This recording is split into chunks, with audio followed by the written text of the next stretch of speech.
kabajamtoota hordoftoota maatii chaanala madda walaaboo miidiyaa kun madda walaaboo miidiyaa yeroo maragama keessaniin kan geenyu duraa jalqabarratti hanga footoo duutiin isiniif eegalla. Hamad maatii chaanala keenya subscribe like godhuu hin dagatinaa isiniin jenna.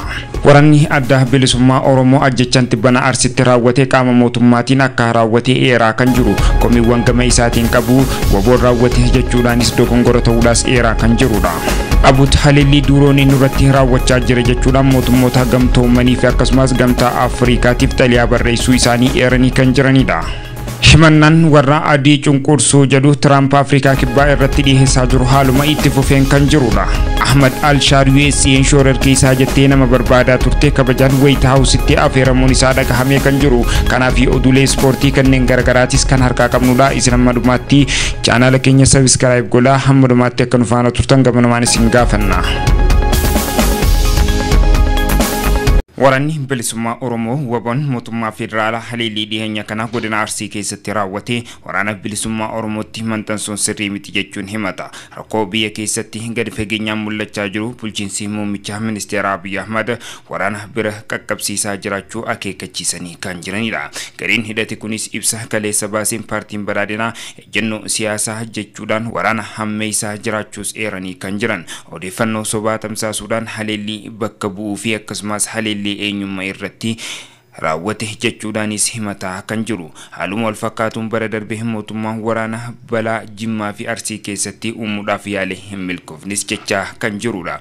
Dhiyeenya kana godina Arsii keessatti kiristaanota mana kadhannaa Ortodoksii keessatti sagada gaggeessaa turan irratti haleellii raawwate jechuudhaanis waboon maxxansuun kunis dogongora jechuudhaanis himataa kan jiru. Haaluma wal fakkaatuun naannoo Amaaraa fi Tigraay keessattis gocha akkanaa wal fakkaataa hojjechuu isaatis eeraa kan jiru. Haaluma wal fakkaatuun dhiyeenya kana ammas godina Arsii keessattis mana kadhannaa irrattis sagaddoota gaggeessaa warreen jiran irratti raawwachuudhaas waboon komii isaa dhiyeessaa kan jiru.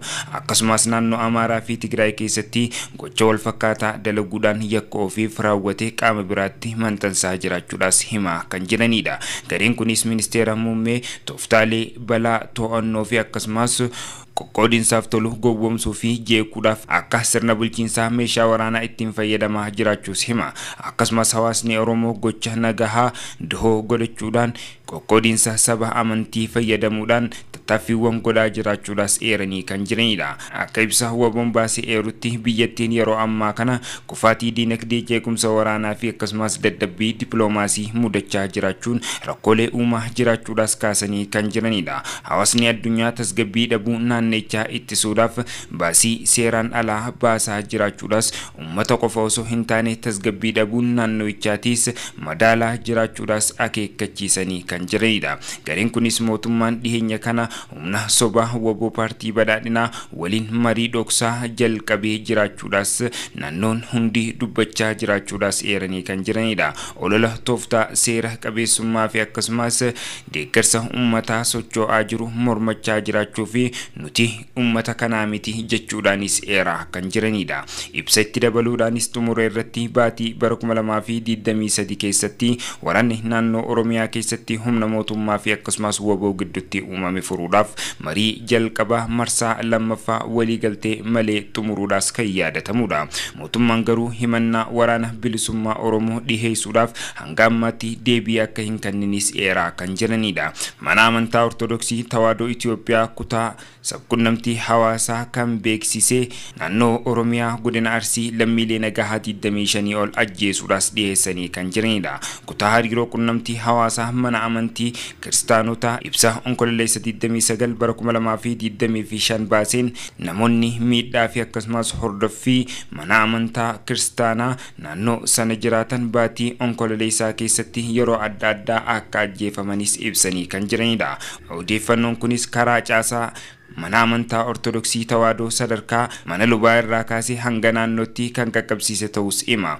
Walumaa galatti baatii onkololeessaa keessattis aanaalee akka Onkolloo Waabee fi akkasumas Meertii fi Guunaa dabalatee bakkoottan garagaraa keessatti namoota 25 ajjeesuudhaas eeranii kan jiranidha. Akka Onkololeessa 28 mana amantaa kana irraa bahetti Ananqoolaa Waabee keessatti namoota 5 kan ajjeefame himuudhaan gabaasaaleen garagaraatis namoota 5 ajjeefaman kanneen miseensota mana tokko keessaa akka ta'es eeraa akka turanis ni yaadatama. Adda bilisa baasaa uummata Tigraay Abuut mootummaan federaalaa haleellii diroonii humna waraana Tigraay fi namoota nagaa miidhaa qaqqabsiisaa jiraachuu walii galtee nagaa pirooteeriyaalii cabse jechuudhaanis xaliyaa mootummaa gamtoomanii fi akkasumas gamtaa Afrikaatiif erguu isaatis eeranii kan jiranidha. Xaliyaan kaleessaa sadaasa 7/2025 barreessaa olaanaa mootummoota gamtoomanii Antonio Guterres fi durata komishinii gamtaa Afrikaa Muhammad Ali Yusufiif erguu isaaniitis eeranii kan jiranidha. Xaliyaa kanas durataan garee Abuut Dabrasiyoon Gabra Mikaa'el mootummaan federaalaa walii galtee waraanaa dhaabuu cabsuudhaafis miidhaa hamaa gaggeessaa jiraachuus eeree kan jiru. Dabaluunis pirezidaantiin bulchaa yeroo Tigraay Leeteneel Jeneraal Taaddasaa Warradaa daawwannaa hojii sirna Tigraay kibbaa deemuu taasisuu irrattis garee hidhattoota naannoo Affaar keessa socho'an kan mootummaan deeggaraman daawwannicha jeequudhaa fi akkasumas jiila pirezidaantii irratti miidhaa gaggeessuudhaas waraana kaayyeeffate ta'uudhaas miidhaa gaggeessanii akka jiraniis himanii kan jiranidha. Akka gareen kun eerutti mootummaan haleellii kana kan raawwate humna waraana Tigraay naannoo daangaa Tigraay fi Affaar irratti jiran ta'uudhaas sadaasa 7 halkan keessa sa'aatii 9:30 ta'uudhaas eeranii kan jiranidha. Mootummaan diinota gohoomsuu fi hidhachiisuudhaafis deeggaruu irra deddeebi'uudhaan tuttuqaa jira jechuudhaanis gareen Abuut eeraa kan jiranidha. Taateen reefu raawwate kunis nageenya daran kan booreessu ta'uudhaa fi akkasumas naannichinis akka tasgabbii hin qabne taasisuudhaafis akeekanii kan jiranidha. Waliigalteen pirooteeriyaalii guutamuun hojiirra oolchuudhaanis kutannoo kan qaban ta'uudhaas eeranii kan jiranidha. Mootummoonni gamtoomanii gamtaa Afrikaa fi akkasumas hawaasa idil addunyaa dhiibbaa siyaasaa mootummaan federaalaa Itoophiyaa irratti taasisaa jiru dirqama waliigaltichaa kana baachuudhaaf marii dhugaa fi akkasumas haqa qabeessaa irratti taasisuu akka qabanis waamicha dhiyeessaa kan jiranidha. Ahmad Alshaar USCN shoorar keessaa jettee nama barbaadaa turte kabajaan White House-tti affeeramuun dhagahamee kan jiru. Pirezidaantiin Sooriyaa Ahmad Alshaar daawwannaa hojii seena qabeessa ta'eef Ameerikaa Waashingtan galuun dhagahamee kan jiru. Kunis erga Ameerikaan maqaa isii tarree shoorar keessummaa keessaa hiite guyyaa 2 qofa booda Ameerikaa seenuun isaatis dhagahamee kan jiru. Hidhattoonni Islaamummaa duraanii kan gamtaa finciltoota mootummaa Bashaar al-Shahiid aangoorraa buusuudhaaf hundaa'ee fi hooggantoota haare yeroo amma akka ta'es ni eerama. Ameerikaan dabalatee biyyoonni hedduun garee shororkeessitootaa keessatti qaama hidhatee yeroo amma kana Sooriyaa bulchaa jiru eeranii akka turan kan yaadatamudha. Yeroo sanitti Ameerikaan nama odeeffannoo Ahmad Alshaar naaf kannee badhaasa $10 miliyoona 10 badhaasa jechuudhaanis dubbattee akka turte ni yaadatama. Boodarra garuu pirezidaantiin Sooriyaa Bashar al-Shaad aangoo isaarraa hariuudhaan ofii aangootti erga bahee Ameerikaan tibba kana maqaa isii tarree shororkeessummaa keessaa hiite akka jirtus ni eera. Ahmad Alshaar pirezidaantii Ameerikaa Doonaald Tiraamp waliin wiixata dhufu White House-tti wal arguudhaaf kan beellama qabate hoggaa ta'uu bara 1946 biyyattii walabummaa erga argattee booda pirezidaantiin Sooriyaa daawwannaa gosa kanaa qofti biyya kana akka dhaqee jirus eeraa kan jirudha. Ahmad Alshaar jalqaba pirezidaantii kana wal argee fi magaalaa guddoo Saudi Arabiyaa keessatti daawwannaa pirezidaantii Ameerikaa baatii caamsaa keessatti taasisee tureenis wal qunnamanii akka turanis eeraa kan jiru. Magaalaa guddoo Ameerikaa ga'uu isaatiin tajaajila nageenyaa Sooriyaa miseensota garee Islaamummaa jedhaman keessatti shororkeessitoota 10 kanneen lakkaawaa ture to'annoo jala oolchanii akka turanis ni eerama. Marii Alshaad Tiraamp waliin taasisu rakkoowwan garee kanneenii furuu fi akkasumas waloodhaan ajandaawwan ol'aanaa irratti ergamoota garagaraa kan waliin qabatanii waliin hojjetan ta'uudhaas maddii garagaraa eeraa kan jiranidha. Maddii dippiloomaasii Sooriyaa AFP akka himetti Ameerikaan buufata waraanaa naannoo Damaasqootti hundeessuudhaaf karoorfatte baaftee jirti jechuudhaanis eeraa kan jiru. Kunis baha giddu galeessaa keessatti gargaarsa namummaa qindeessuudhaa fi guddina Sooriyaa fi Israa'el gidduu jiru hordofuudhaas akka ta'es eeraa kan jirudha. Akka maddi dhimma kanaa Reuters mirkaneessatti Washington waliigaltee nageenyaa giddu seentummaa Ameerikaa fi Sooriyaa akkasumas Israa'el gidduutti akka taasisaniif haala mijeessuudhaa fi loltoota buufata xayyaaraa Damaskotti bobbaafachuudhaafis qophaa'aa jiraachuudhaas eeranii kan jiranidha. Trump fi Ahmad al-Shaar marii kallattii aangoo Sooriyaa fi Israa'el gidduutti taasisamu irratti mari'achuudhaafis bal'inaan wal arguudhaas eeranii kan jiranidha. Ji'a caamsaa keessa Trump pirezidaantiin Sooriyaa waliigaltee Abrahaam keessatti akka makamuuf waliigalteen kunis adeemsa biyyoota Arabaa hedduu erga bara 2020 hariiroo Israa'el waliin qabdu idileesse ta'uudhaas eeranii kan jiranidha. Daawwannaan kunis biyyoota Ameerikaan yeroo tokko shororkeessaa yeroo tokko ammoo namoota goota jettee maqaasiif moggaasti jechuudhaanis qeeqxoonni garaagaraa eeraa kan jiranidha. Yaa'iin biyyoota dureewwan addunyaa 20ffaa beekamu Afrikaa kibbaatti gaggeeffamu irratti USA'n akka hin hirmaanne Trump beeksisee kan jirudha. Biyyattiin warra adii isaanii cunqursuudhaan loogii sanyummaa irratti gaggeessaa jiraachuu Trump akka ibsa isaaniitti akeekanii kan jiranidha. Afrikaan kibbaa yaa'ii biyyoota dureewwanii kanneen irratti qopheessuudhaafis qophiiwwan garaagaraa taasisaa jiraachuu kunis qaanii guddaadha jechuudhaanis gaggeessitoota biyyoota addunyaa diinagdee jabaa qaban dhuma ji'a kana keessa magaalaa Johannesburgitti akka wal gahanis jedhamee kan eegamudha. Ministeerri dhimma alaa Afrikaa kibbaatis murtee White House kana irratti gad ibsuudhaan milkaa'ina waliigaltichaa garuu biyya tokko qofaan hafuudhaas akka hin dandeenyes eeraa akka jiranis himamaa kan jirudha. Trump erga aangootti dhufee as Afrikaa kibbaa namoota adii achi jiran irratti duguggaa sanyummaa gaggeessaa jirti jechuudhaan yeroodhaa gara yerootti yaaddan garaagaraa nurratti dhiyeessaa jira jechuudhaanis dubbataa kan jirudha. Haa ta'u malee garuu Afrikaan kibbaa himannaa Trump kana haaltee akka jirtu seeraa kan jirudha. Paartiin siyaasaa Afrikaa kibbaa warra adii bakka bu'anis himannaa Trump kana fudhatama hin qabu jechuudhaanis dubbachaa kan jiranidha. Dubbii ministeera dhimma alaa akka ibsanitti Donald Trump seenaa hadhaa gita bittaa darbee fayyadamuudhaan rakkoo kana keessa galchuudhaas Afrikaa kibbaa eeraa kan jiranidha. Dabaluunis Afrikaa kibbaa keessatti cunqursi warra adii irratti gaggeeffamaa akka hin jirree fi Afrikaan kibbaa rakkoo kanaas mataa isheetii akka hin qabnes eeraa kan jiru. Yakka soba warra adii qofa irratti gaggeeffamaa jira, warri gurraachi warra adii dhiibbaa gaggeessaa jira kan jedhu kun dogongora guddaadha ta'uudhaas eeranii kan jiranidha.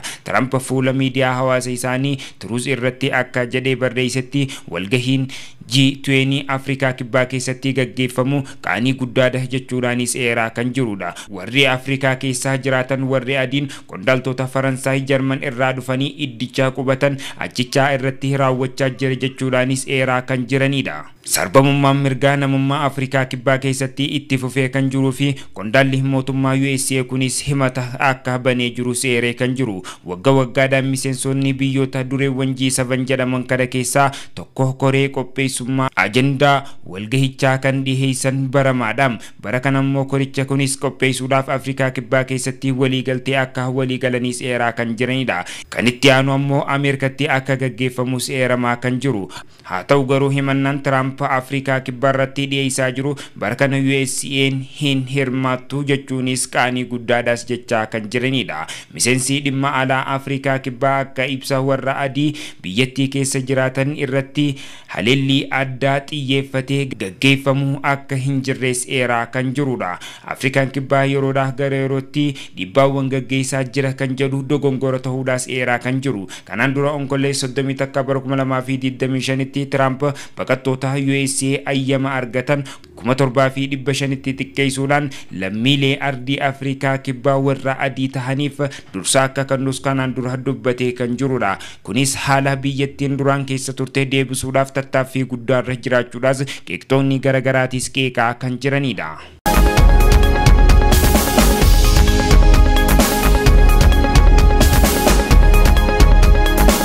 Tapha Premier League England torbee 10ffaa irratti West Ham United Berlin 3-2 injifachuun isaa dhagahamee kan jiru. Tapha istaadiyoom Londanitti taphatame Callum Wilson, Sucheki fi Walker Peters goolii galchuudhaas eeranii kan jiranidha. Leenjisaan Nuuro Espiritoon Santiniyoon erga kilabicha fudhatee booda walitti aansuudhaan injifannoo isaa lammaffaa galmee isaa jiraachuudhaas eerama kan jirudha. Berniliyeef ammoo Ziyaan Filimanjii fi akkasumas Josh Gula goolii galchuudhaas eeranii kan jiranidha. Everton Fulham 2-2 injifatee kan jirudha.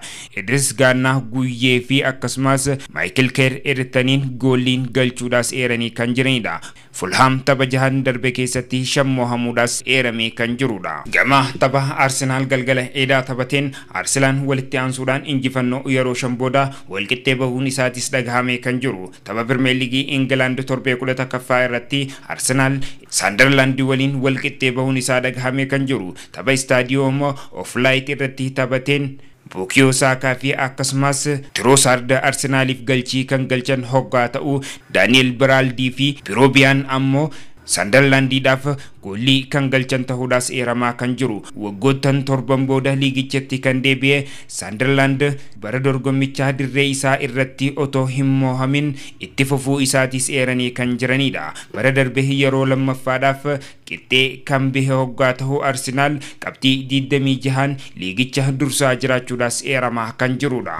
kabajamtoota hordoftoota maatii chaanala keenya chaanala madawlaaboo yeroomdhaa gara yerootti guddina isaatiif akkasumas tattaaffii hawaasa isaa biratti odeeffannoolee garagaraa gama keessaniin gahaa akka turre ni yaadatama. Akkasumas oduu sagantaalee fi qophiiwwan garagaraa gama keessaniin gahaa kan turredha. Guyyaadhaa gama guyyaatti gama peejii Facebookaa fi akkasumas YouTube keenya TikTok keenyaanis odeeffannoolee garagaraa gama garagaraatiin isiniif dhiyeessaa kan turredha. Chaanala keenya akka hordoftan akka subscribe akkasumas like fi share copy link akka gootan gamanumaan isin gaafanna. Warreen maatii chaanala keenyaan ta'in maatii chaanala keenyaa tahaa oduulee wayitaawaa fi kanneen garagaraa gama keessaniin kan geenyudha. Nutis fedhii fi hawwii keessan guutuudhaaf halkaniif guyyaa kan tattaafannudha. Isinis nu faana jiraadha. Oduuleen guyyaa irraatiif walitti qabanne kana fakkaata.